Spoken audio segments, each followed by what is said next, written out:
I'm Josh with Waupaca Community Media. Today we're joined with Peg and Sue from the Waupaca Area Public Library. And how are you doing today? We're doing great. Good morning. It's cold. This is the first cold day we've had, but it's great. It's not that cold. Cold's 10 below zero. Oh, that's okay. Right, well, the first thing we want to talk about today is we've all gone through the year 2020. We're still here. We're good. And you've got some statistics to share from how the library operated in 2020, which looks a lot different than how you traditionally operate. So why don't you talk a little bit about that? Well, at the end of the year, we always put our numbers together for our stakeholders. And when I say stakeholders, I mean like the library board, city council, our county agents, and we really want to display or share information that's relevant to the services we provided. Well, last year was crazy, right? Everybody's services were set up on their ears, and we had a hard time at first adjusting, but once we got adjusted, our services went through the roof. And so we created this infographic about our pandemic library services. And when we did this, we ourselves were very surprised at the numbers, weren't we, Peg? We were. It's like, really? That's over 7,000 bags or boxes we put out the door. So that's a lot. It really is. Can you see it? Yes. Yeah. Perfect. So yeah, we had 7252 curbside orders, which is kind of crazy. So those are the number of things that we took out. That's not the number of items. That's the number of actual pickups. So that's like a pretty big number. That's like an average of about 60 a day, right, Peg? Yep. It's a lot. And we're hopping. We feel like car hops sometimes. It's like, oh, okay, here's another call. Let's take out our order. I'm a little old for the roller skates, though. Yeah, all we need are the roller skates, and that would be pretty dangerous for us, I think. So then we have the take and make, and that's something completely new again for the library. You know, the fact that we're going to give you a kit that you can take home and then create something, use your artistic abilities. They say that making is good for the soul, and so we've partnered with quite a few organizations, the Community Arts Board, the Historical Society, and the school district to make these take and make. So 1,667 take and make kits shared. And we still are giving them away. So just because we are into 2021, there's still take and make kits to be had. Yeah, it's not over. We got lots of things going on. And last year we had 202 virtual programs, and each one of those had to be created by staff. So if we couldn't see you in person at the library, we had book clubs and gaming and story times and cooking videos and tours and just so much more. And most of that's still available on our website. So we encourage you to go there. I think we saw an increase because people could do it on demand, so that you don't have to be at the library on a certain day and a certain time. You can participate with many of these virtual programs, when it's convenient for you. So I think that's been a positive from the pandemic. Well, and then we offered 4 reading challenges in 2020. The big one was, of course, the summer one where we asked everybody to help us read 5,000 books, and we reached our goal and exceeded it. So that was great. So 607 people took the reading challenges this year. And of course, computer sessions. Normally we would have a lot of computers open in the adult department and the children's department and the teen department. And when we were asked to social distance, we were down to 4 computers that people can use. And we weren't fully open. But we still had over 2,000 computer sessions that people took advantage of while we were not quite open to the public. And then, of course, our Wi-Fi. And Josh, you know this too. Everybody needs Wi-Fi. That's how we connect to our world now. And we had 7,504 Wi-Fi connections. And we had over 4,300 Wi-Fi connections from April to December when we weren't fully open to the public. So that's pretty great statistics.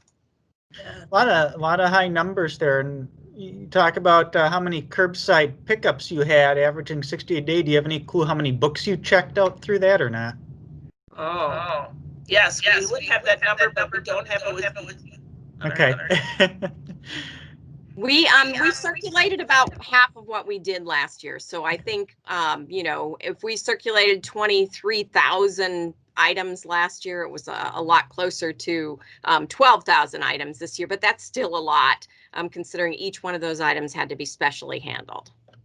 And we talked about it in those statistics, the take and make kits, and you've got a new one available right now. Tell us about that.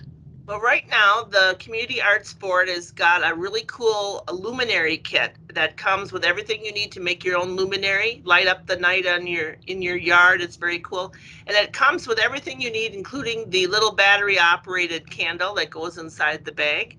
And that'll be available for this week and next week. And then following that, they have got a poetry kit, a cento. And I had to look this up because, you know, I'm not a big poetry writer, so I didn't know what this was. They're making cento patchwork poems.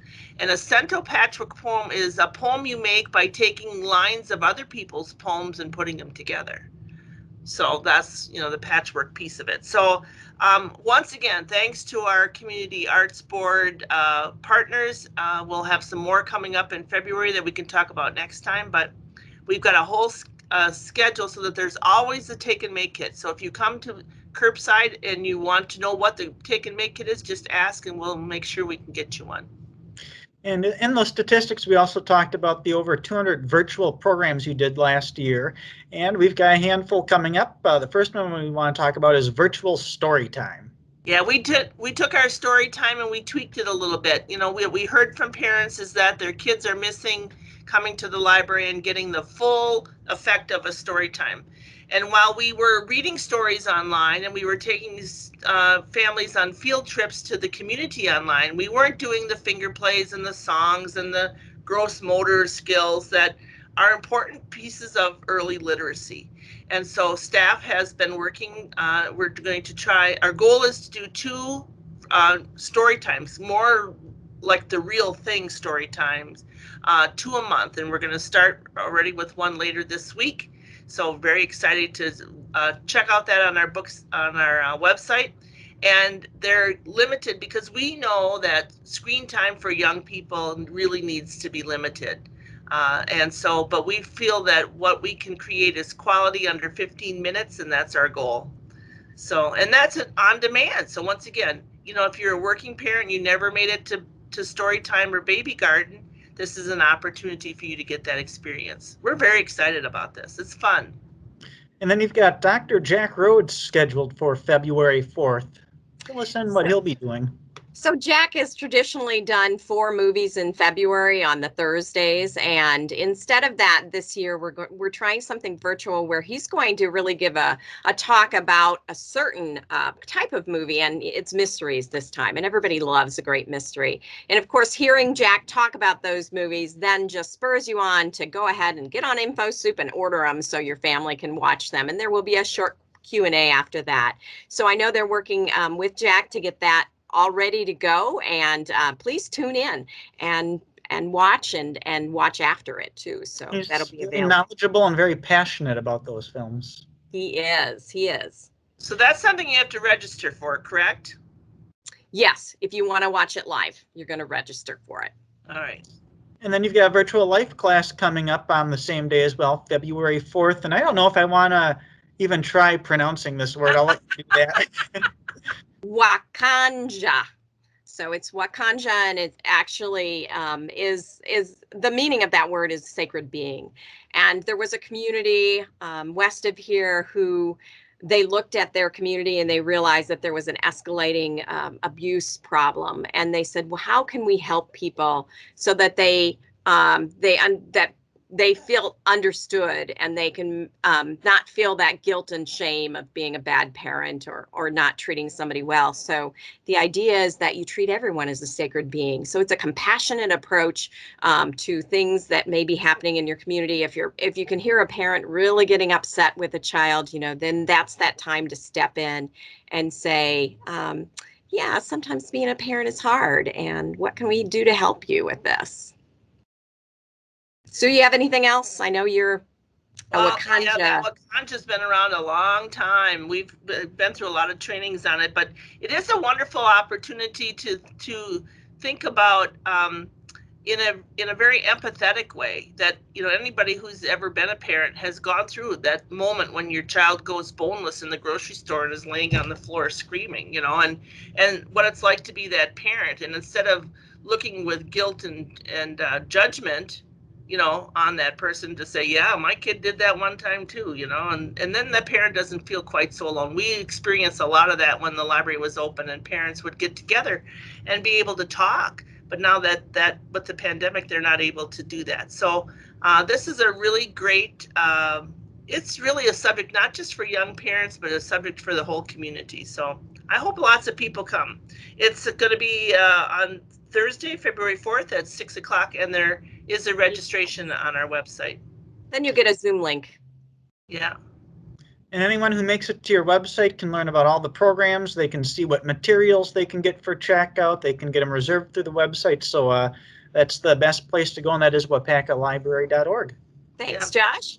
Well, Sue, Peg, appreciate the time to get the community up to date with everything going on at the library. Thanks, Josh. Thanks, Josh. Thank you.